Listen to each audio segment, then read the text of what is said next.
Alright, CAD fans, let's get started.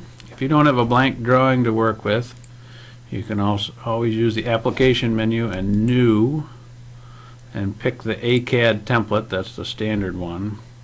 If you don't want to use a template, you can use no template, imperial, or metric down here next to the open button, but we'll use the AutoCAD template. We'll left click open. It says this is an educational product, but that's fine, we know that. Hit continue. And then let's go to the line tool to get started.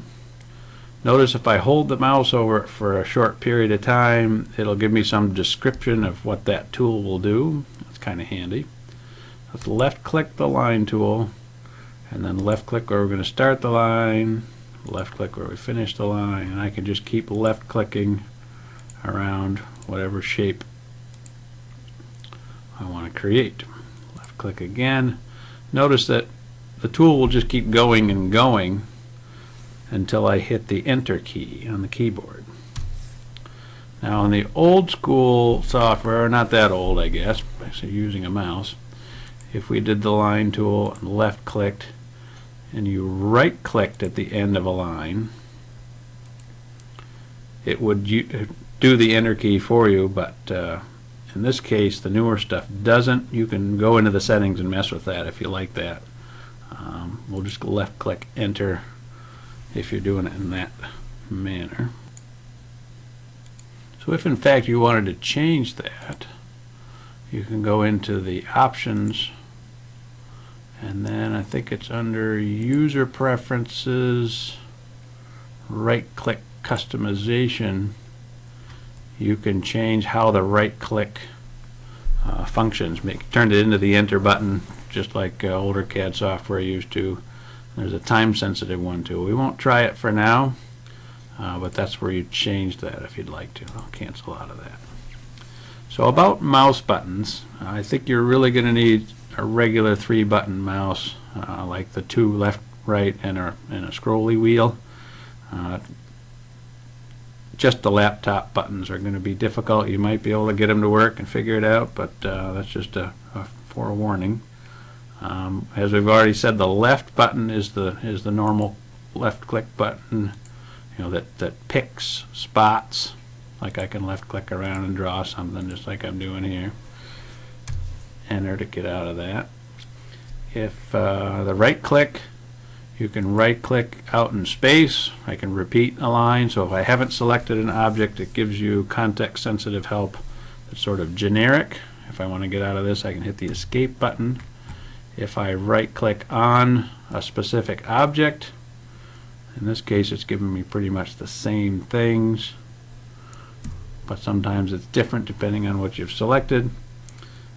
You can also use the mouse button. I just bumped it, the scrolling button in the middle. If you roll it in and out, it'll zoom for you, which is kind of nice when you're moving around. If you hold the scrolling middle mouse button down and then move, it pans it around for you.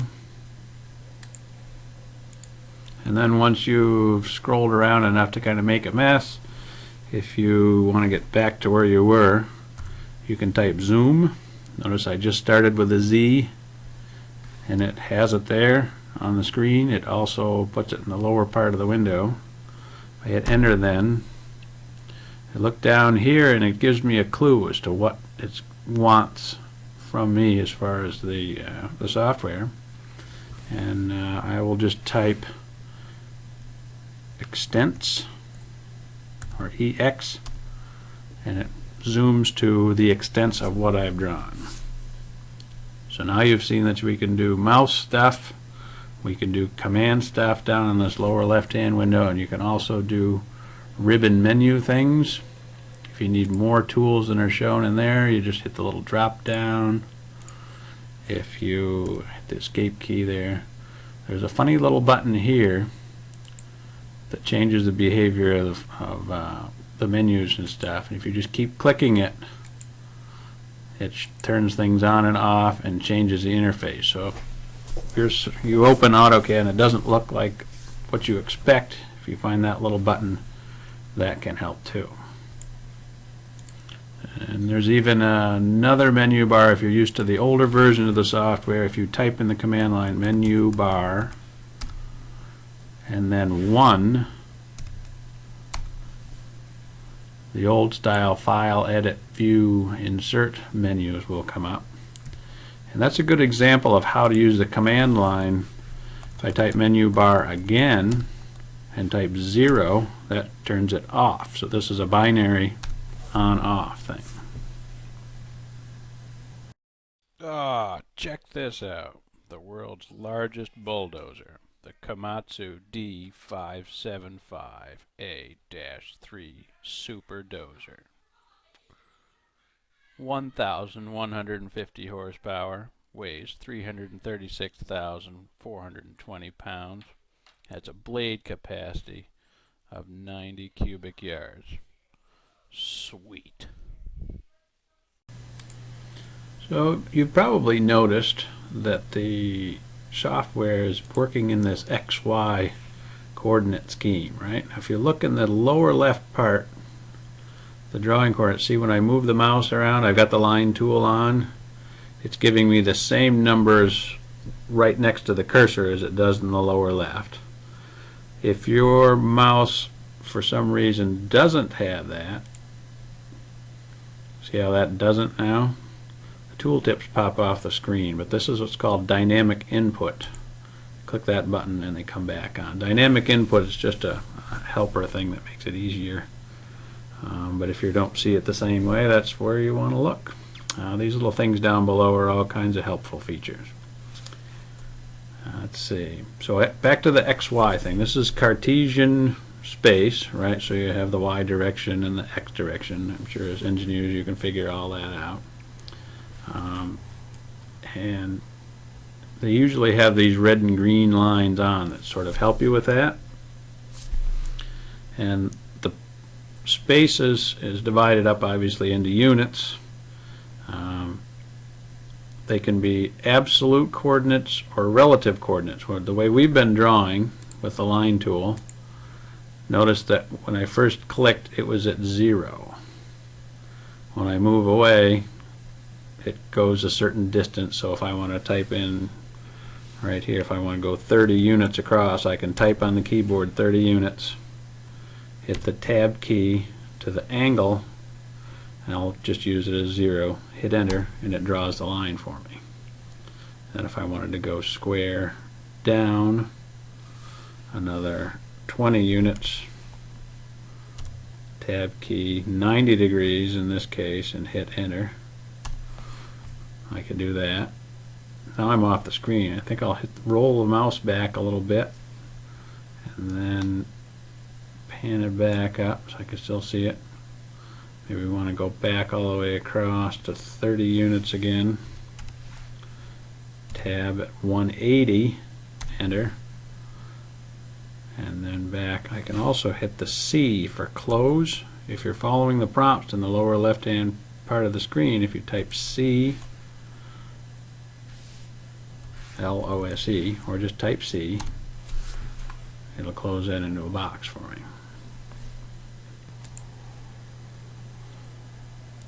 By default, the dynamic input uses relative coordinates. If I want to use absolute coordinates, because there's a point that's 0, 0 on the screen here, I hit the line tool, and I have to type the pound symbol for absolute coordinates. So pound 0, tab 0, and then hit enter. It goes to the 0, 0, which is right at the XY as you'd expect it.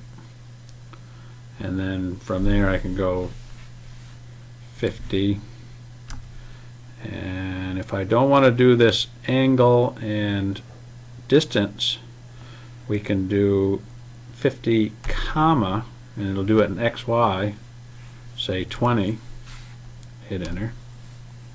So that's 50 units in the X direction and 20 units in the Y direction. So if I go back down, if I go back down 20 units, that would be 0, comma, minus 20, right? Enter. So that shows that it's 20 there. And if I wanted to go back to where I started from, that would be minus 50, comma, 0, and hit enter. And I drew that triangle. And then I can get out of that by right-clicking it and cancel. Good so far? So I'm getting a fair mess going on the screen here now. What if you happen to hit this little thing up here? That can change how you're looking at the drawing, which would make more sense if it was in 3D. But you can just, by left-clicking around these different arrows, you can get it back around to where you want it to be. We might think about erasing some of it, huh? So let's go up and find the Erase tool. Notice it gives you a little help there if you hold the mouse. I'll left-click the Erase tool, and notice in the lower left part of the screen it's saying Select Object. So I'm following my prompts. Let's delete that.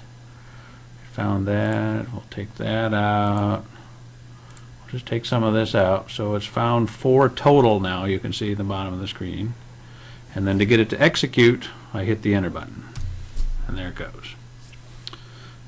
You can also do it the other way around. You can click on Objects. Say I don't want that object. Let's hit the Escape button. Let's say we want to just pick off this. So I'm left-clicking around. I think I just hit the wrong one. Oops, hit the Escape key. Let's just click around, take that out, and then choose the Erase button, and it deletes them that way too. So you can do it either way. Many of these things are like that. You've got command line options, you've got menu options, you've got select options. There's always more than one way of doing everything. You can also do undo and redo. So let's say I didn't want to do that. I can do undo, and in fact it will go undo all the way back to when we opened the drawing, and redo does the same kind of things. Okay? So speaking of saving, it's a good idea to save pretty regularly, and also to do your own little backup. Do a save as, and maybe we'll call this CA 101-1. And what I can also do is, in this list over on the left, this is where I usually save things in my CAD folder, I can add current folder to places, and then it shows up right here, which is handy. Let's hit save, and we've saved it. It does actually auto-save. If you look here on the options, under the open and save options, it automatically saves every 10 minutes by default. If you don't like that, of course, you can change it right there. And then I guess that's about it for that. Let's look at the polyline, one last thing. If I left click and left click again, it selects everything. I'll hit the erase to give me some clear space here. Let's look at the polyline tool, and I'll just start drawing some random stuff here. It also, beyond just lines, if you right click, you can do a bunch of other types of drawing, particularly arcs. So if you wanted to draw an arc here, and then if I right click again and go back to line mode, I can go straight again. Zoom out a little bit. Hold with the middle mouse button and drag so I can see. And we can do pretty much whatever. Let's go back to arc mode. Endpoint of arc, it says. So let's have an arc way over like that. So there's my funny looking object. Hit enter to finish. I can zoom, extents, zoom right into where I want it to be, and that's probably good for now.